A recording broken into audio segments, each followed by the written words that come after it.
Hallelujah, praise the lord. मसीह में आप सबकी सलामती हो।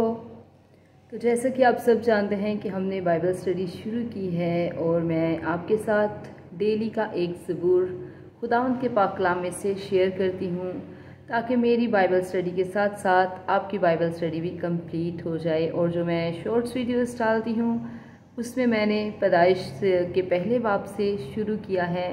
तो अगर आप साथ ही पैदाइश की किताब भी उसकी स्टडी भी कंप्लीट करना चाहते हैं तो आप शॉर्ट्स वीडियोस में जाकर उन वीडियोस को भी देख सकते हैं और खुदावंद के पाक कलाम को अपनी ज़िंदगी में ले सकते हैं, उसे रिसीव कर सकते हैं, क्योंकि वो वर्ड ऑफ गॉड हैं। खुदा के इल्हाम से ये बाइबल लिखी गई है और आप जानते हैं कि खुदावंद का पाक कलाम जिस भी रूप में आता है वो असर दिखाता है।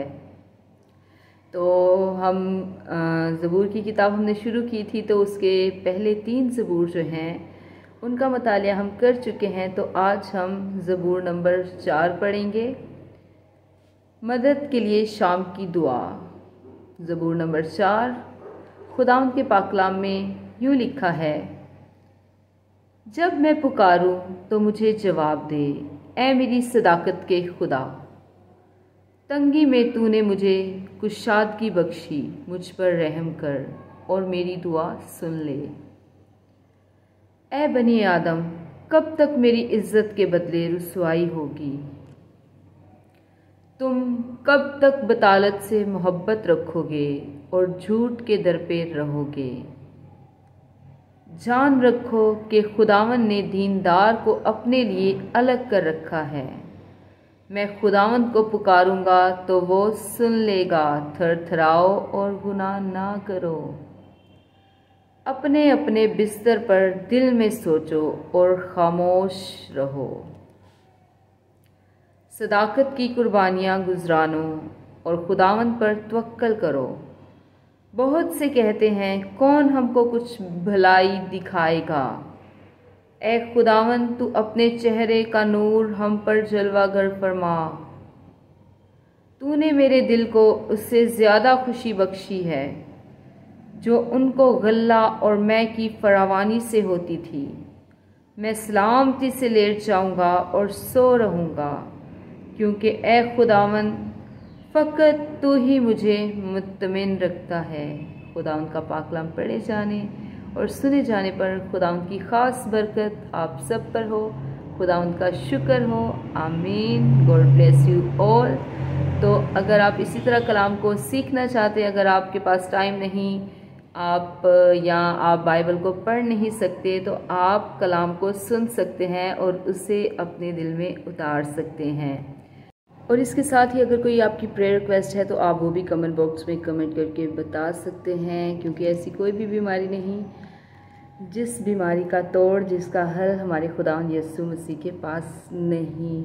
जैसा कि बाइबल हमें बताती है कि एक सूबेदार था। जब खुदावंद यीशु कुफ्रे नहूम में आते हैं तो वहाँ एक सूबेदार आता है जो खुदावंद यीशु की मिन्नत करते हैं कि मेरा जो नौकर है वो बीमार है, फालिज में पड़ा हुआ है और तकलीफ़ में है।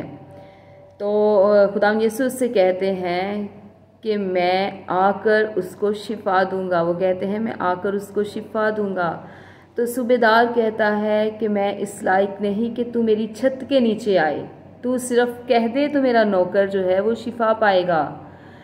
तो जो सूबेदार होता है वो कहता है कि मैं खुद किसी के इख्तियार में हूँ, लेकिन सिपाही जो है वो मेरे मातहत काम करते हैं। जब मैं एक से कहता हूँ आ तो वो आता है, जब दूसरे से कहता हूँ जा तो वो जाता है, और जो अपने नौकर से कहता हूँ कर तो वो करता है। तो खुदावंद यीशु मसीह जब उसकी ये बात सुनते हैं कि सूबेदार खुदावंद यीशु मसीह से कहते हैं कि सब जब तू कह देगा, तेरे कह देने से ही वो शिफा पा जाएगा, तो खुदावंद यीशु मसीह तज्जब करते हैं और कहते हैं कि ऐसा ईमान तो मैंने इस्राएल में भी नहीं देखा। यानी कि उस सूबेदार का ईमान इतना बड़ा था कि खुदावंद यीशु को कहना पड़ता है कि ऐसा ईमान मैंने इस्राएल में भी नहीं देखा।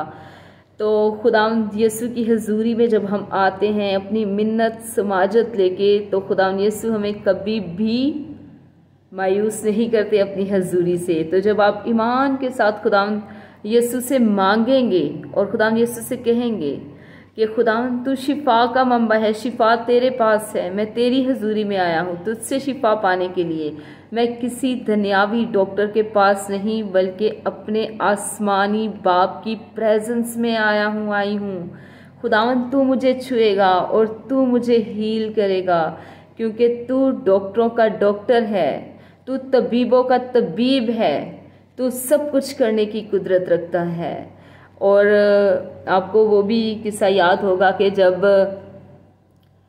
एक औरत थी जिसके 12 बरस से खून जारी था और बहुत ज़्यादा भीड़ थी, लेकिन उस औरत का ईमान था कि वो खुदावंद यीशु मसीह की पोशाक को ही छू लेगी तो वो अच्छी हो जाएगी।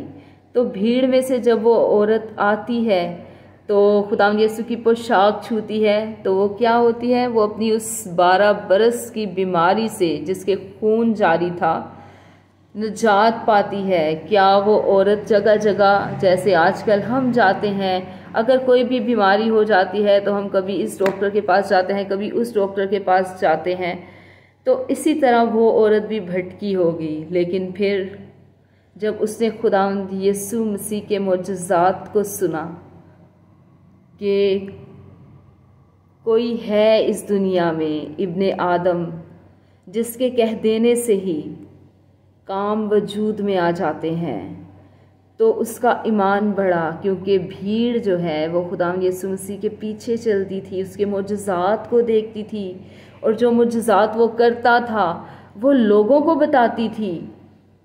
तो इसी तरह उस औरत ने भी सुना होगा और उसका ईमान था कि वो उसकी पोशाक छुएगी तो वो हील हो जाएगी, तो उसके ईमान ने उसको भी ठीक किया।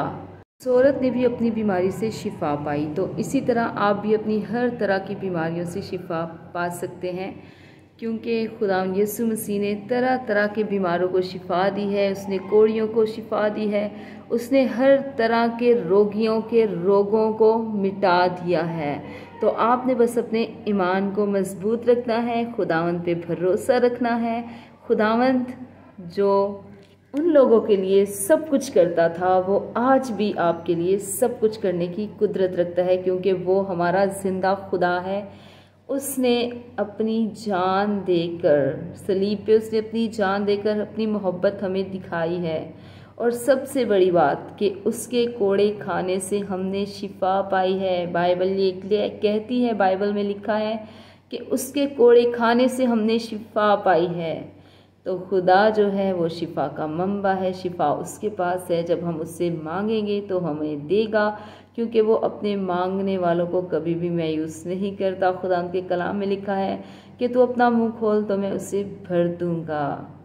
तो खुदावंद सब कुछ करने की कुदरत रखता है। खुदावंद इस पाक कलाम के वसीला से आप सबको बरकत दे, आपके ईमान को मजबूत बनाए। Hallelujah, praise the Lord. सारा इज्जत और जलाल खुदावंद के नाम को मिले। आमीन। God bless you all.